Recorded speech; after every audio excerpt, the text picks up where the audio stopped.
Salut à tous, je suis très content de vous retrouver aujourd'hui dans cet épisode chez Aurel Musique à Bourgoin qui nous accueille pour cette vidéo avec l'équipe de Walrus, Jason à ma droite et Colt à ma gauche. Voilà, qui vont nous expliquer un petit peu l'histoire de la marque et puis comment on fait une pédale chez Walrus.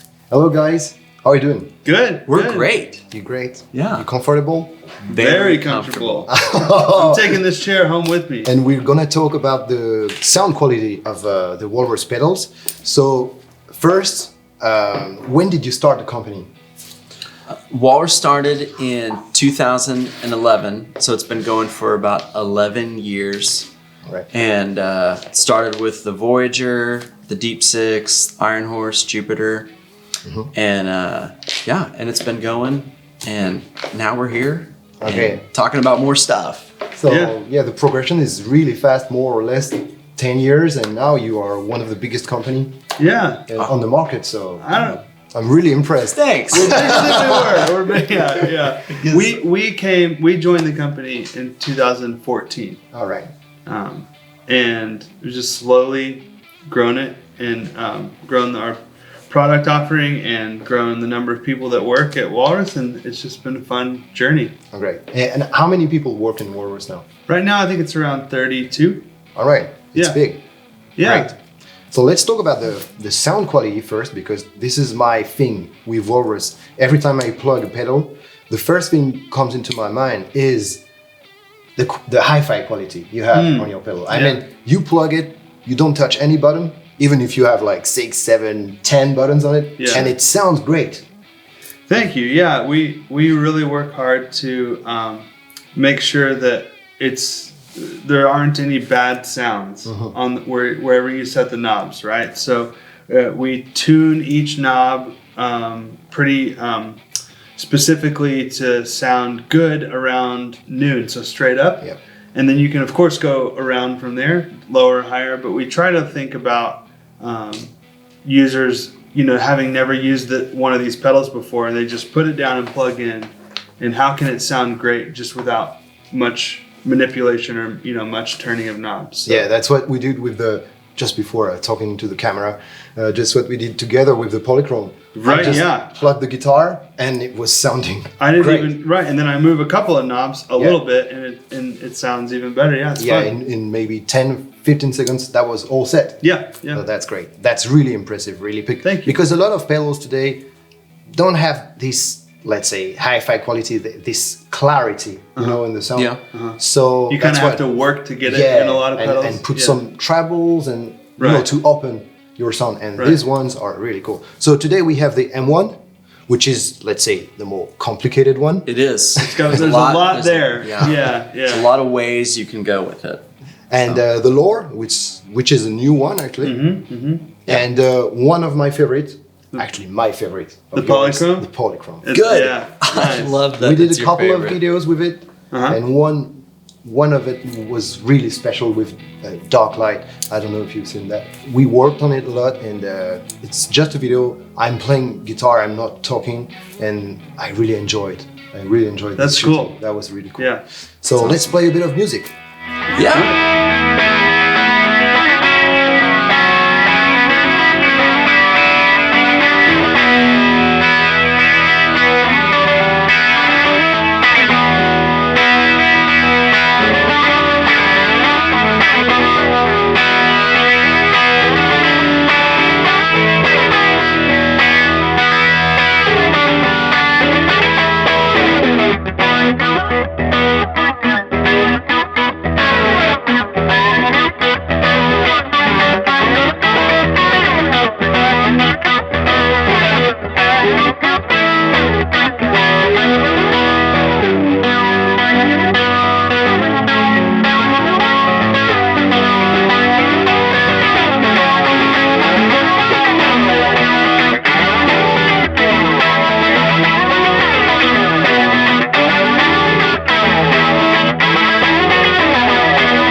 Okay, so let's talk about now the pedals. Yeah. We have the lore here.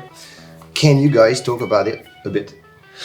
Sure, like the design. Yeah, and the technical aspect of it. Yeah, sure. Yeah, so talk about what's going on in there. It's exciting. The lore came from an idea that I had to do multiple feedback paths. So independent feedback paths from 2 different DSPs that all feed back to the beginning and then flow through both DSPs. So it's sort of like a cascading effect. Yeah.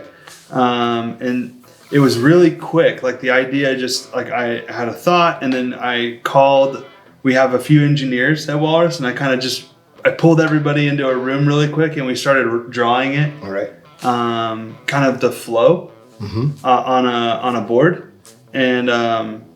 And we quickly went to prototype work from there. So we kind of took the sketch of the flow on the board and we turned that into a circuit pretty quickly, much quicker than normal. All right. And we were able to, from there, quickly develop sounds and realize this is a really cool idea to do this multiple feedback path, right? Yeah. And that turned into the lore. Of course, when we were doing that work, we didn't have a name and we didn't have artwork. We didn't know what it would look like. We thought it would be in this size enclosure with about this many controls, but we didn't know any of like the creative side of what it looks like visually. And maybe Colt can talk about where that came from, the colors, the artwork, the name, etc. Right. I think we usually, our products start like that, like a lot of people, where we don't have the name or we don't have an artwork concept, and we call them something internally, like a code name, right? We have to call it something, right? So we don't all go crazy. And usually they're really silly names. And I'm struggling to remember what we called the lore early on. I think it was just the dual DSP. Maybe it was just like dual DSP or something really kind of silly. Dual FE1. It was dual. Yeah. Dual FE1. That's yeah, what it was. Because there's 2 different DSP chips inside to form the multiple feedback paths so that's what we called it early on. And then how do we get to lore? And for the drawing on the pedal and and even the aspect, the global aspect of it. How do you make it? Well, it starts with, you hear sounds and your brain sparks images, in your head when you hear sounds. Like when you hear chorus or some modulation, you think of water or watery, or things like that. And so when we were listening to the pedal, it really felt like a fairy tale, or like a storybook novel. And so we kind of took that and then kind of came up with the fairy concept for the art, and then we wanted to name it like Folklore or something like that, but Taylor Swift's album Folklore had just come out, so that would have been a bad idea. And so we dropped the folk off the top and just went with lore instead, and then a couple iterations later you've got what you see there. It's pretty interesting. So the artwork starts with sketches. Yeah. Just black and white, right? You have a special department? So we work with a few different artists that don't work at Walrus to create the artwork. It's kind of collaboration. Right, exactly. Lots of collaborations. And so we tell them what we're thinking, and we might provide some sample images, maybe some inspiration images, and then they return sketches, and then we start to iterate, right? And it's like, no, change this, we like this, keep this. And then it turns into an image with color eventually, and then we start changing color, and then you have to, kind of choose what powder coat or paint the enclosure is going to be, what color that will be, and go with the artwork. So there's a lot of work that goes into what you see here. That's we wanted this one to kind of look like an old book, and so we went with kind of the minty green color, like an old book in a thrift store or something like that. And then go with something that would be on the opening cover page when you read a fairy tale or a long novel. So that's where that came from. That's great.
this is the normal, I mean the standard series of pedal, like the Polychrome or the Leurs. Yep. And the M1 is from the Mako series, which is Yes, very different.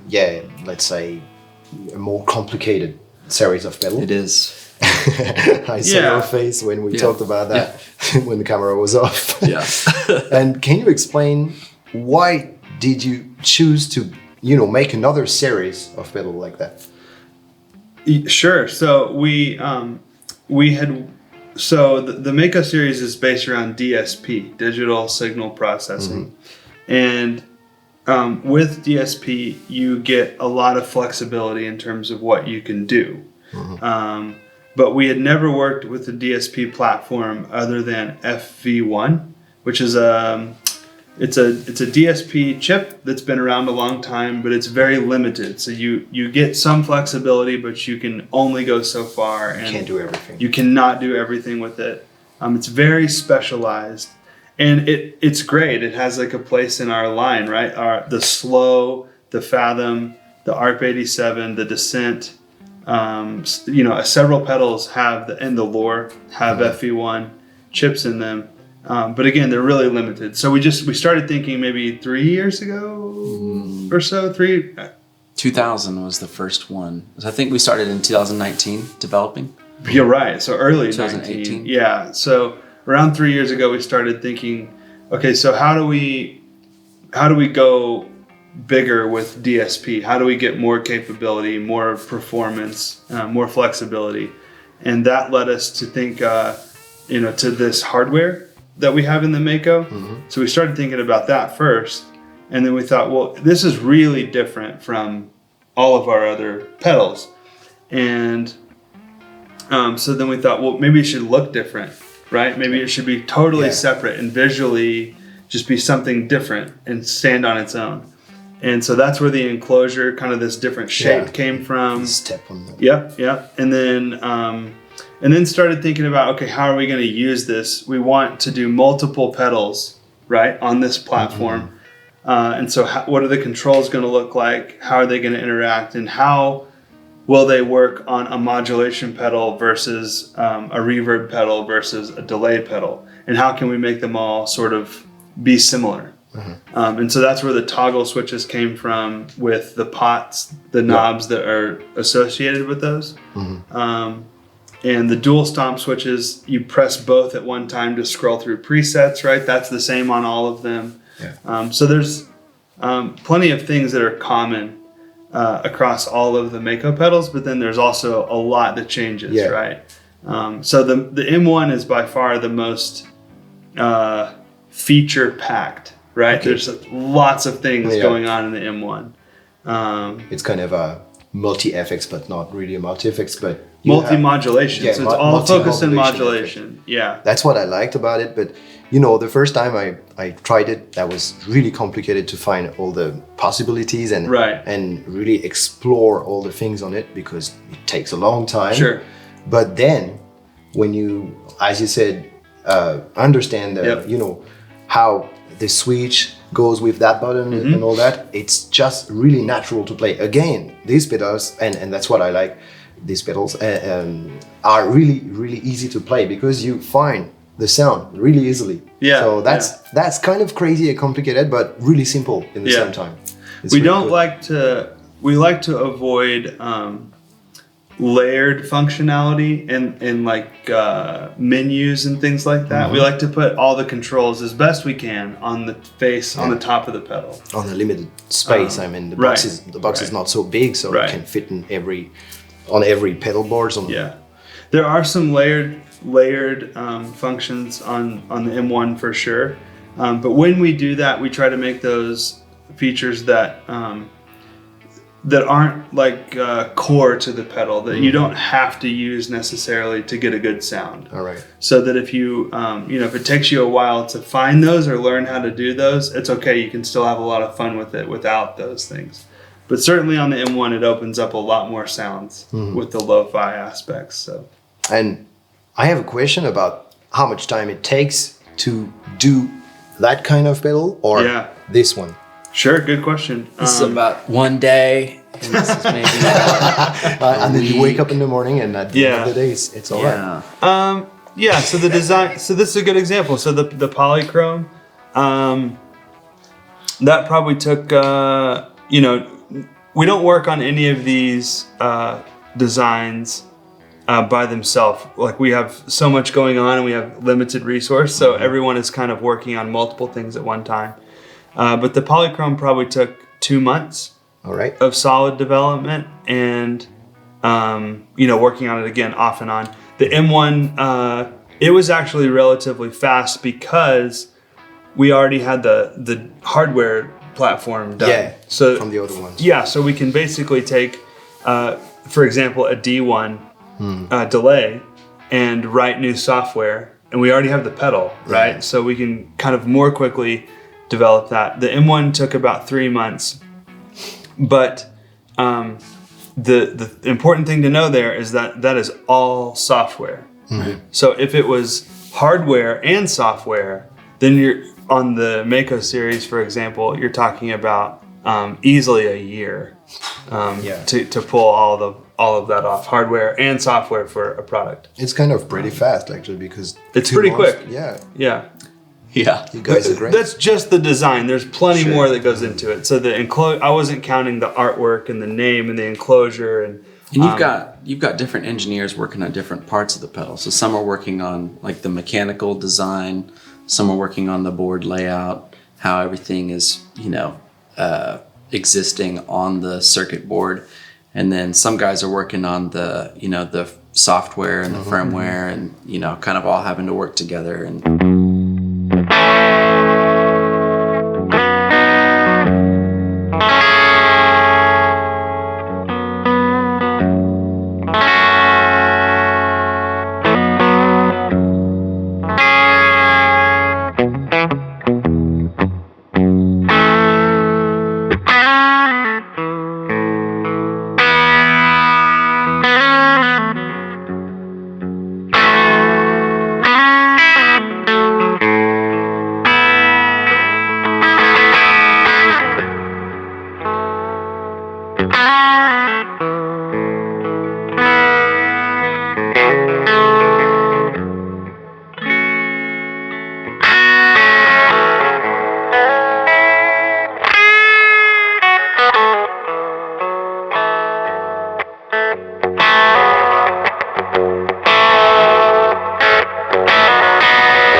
Voilà les amis, vous savez tout sur Walrus, cette marque de dingue. Vous avez vu qu'il y a beaucoup de travail derrière ces pédales. Donc prenez le temps encore une fois de les essayer et pensez à tout ce qu'on vient de dire parce que c'est vraiment des grosses machines qu'il y a dans ces toutes petites boîtes. Thank you guys for being here today. Yeah, thank you. Wait a second. We've got one more thing. Do you want to say something new? Is that okay? Oh yeah, sure. Ah, okay. Bring it out. On a une petite surprise les amis apparemment. It's a new bag. It's what's in the bag. I'm just kidding. It's what's in the bag. Yeah, right. Check it out. It's for my sunglasses. Yeah. It's for your sunglasses. Exactly. Yeah. Got your new paperweight. This is the new Walrus Audio Eons Okay. 5 State FUZZ. All right. Yeah. So like the Ages overdrive and the Eras distortion, we have a mode knob that has 5 positions that change different styles of clipping diodes from germanium to silicon to different tonalities. So more or less bass, more or less low end. And then active bass and treble control, so we can boost and cut and really shape the tonality there. Of course, gain and level, right? And then a really interesting feature we added is voltage control over the fuzz circuit. So you can run the voltage of the fuzz from around 18 volts to 3 volts. Yeah, that's great. The way that affects the sound is that at 18 volts or higher voltages, it's really smooth, lots of sustain.